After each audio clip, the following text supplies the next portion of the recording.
Lemon leaf creation மற்றும் நீலம் productions வழங்கும் அசோக் செல்வன் சாந்தனு நடிப்பில் ப்ளூ ஸ்டார் ஜனவரி 25 முதல் திரையரங்குகளில். நினைவில் நிற்கும் திருமணப்பட்டு விவாஹா தி சென்னை சில்க்ஸ். ராமருக்கு பிடித்த மாட்டுக்கறி. திமுக பிரமுகர் போட்ட போஸ்ட்.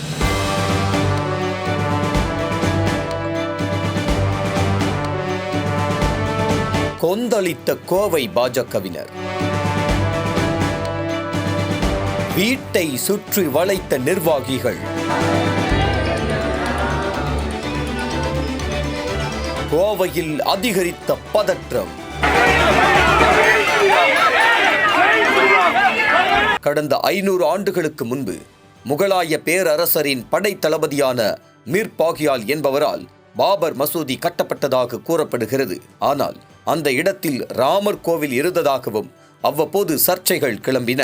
இதை அடுத்து கடந்த 1991 ஆண்டு உத்தரப்பிரதேசத்தில் பாஜக ஆட்சிக்கு வந்தது. அப்போது ராமர் கோவில் தொடர்பான சர்ச்சை திடீரென அதிகரித்தது.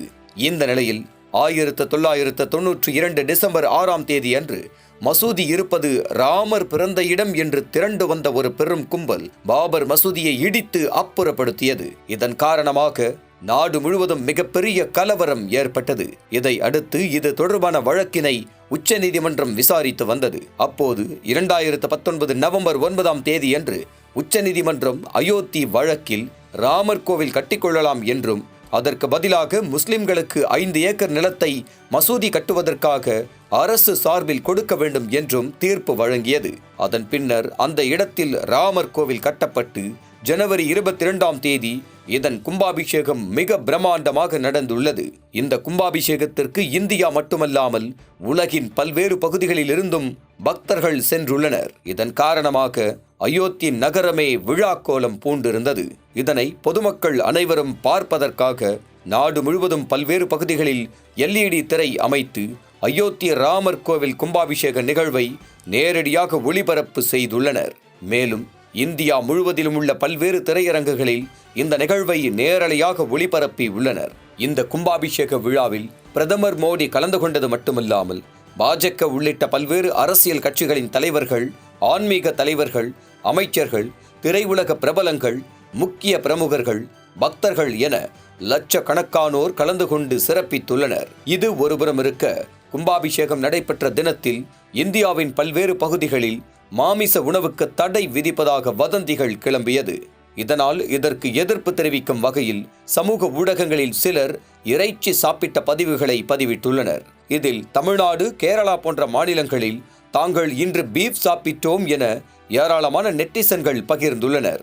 இன்னும் சிலர் இன்று அளவுக்கு அதிகமாக மாமிச உணவுகள் விற்கப்பட்டது உள்ளிட்ட பதிவுகளை பதிவிட்டு தங்களது எதிர்ப்பினை பதிவு செய்துள்ளனர். இந்நிலையில் பொள்ளாச்சியில் உள்ள திமுக சட்ட சீர்திருத்த குழு உறுப்பினர் தென்றல் செல்வராஜ் அவரது முகநூல் பக்கத்தில் ஒரு பதிவை வெளியிட்டுள்ளார். அதில் அயோத்தியில் ராமர் கோவில் திறப்பு என சுட்டிக்காட்டி அதன் கீழே ராமருக்கு பிடித்த மாட்டுக்கறி பிரியாணி என தனது வீட்டில் செய்த மாட்டுக்கறி பிரியாணியை படம் பிடித்து பதிவிட்டுள்ளார். இந்த பதிவை பலரும் பகிர்ந்துள்ளனர். இதற்கிடையில் சமூக வலைதளத்தில் இதனை பார்த்த பாஜகவினர் கொந்தளித்துள்ளனர்.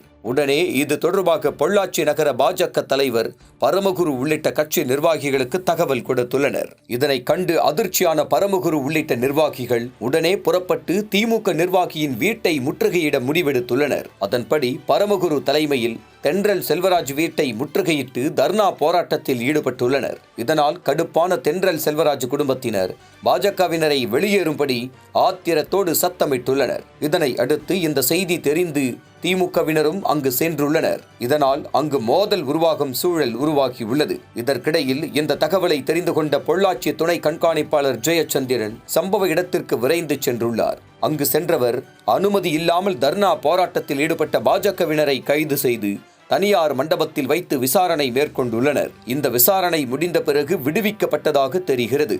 இச்சம்பவம் பொள்ளாச்சி பகுதியில் பெரும் பரபரப்பை ஏற்படுத்தியுள்ளது. அனல் பறக்கும் செய்திகளை அப்டேட் செய்து கொள்ள நக்கீரன் களத்தை இப்பவே சப்ஸ்கிரைப் பண்ணுங்க.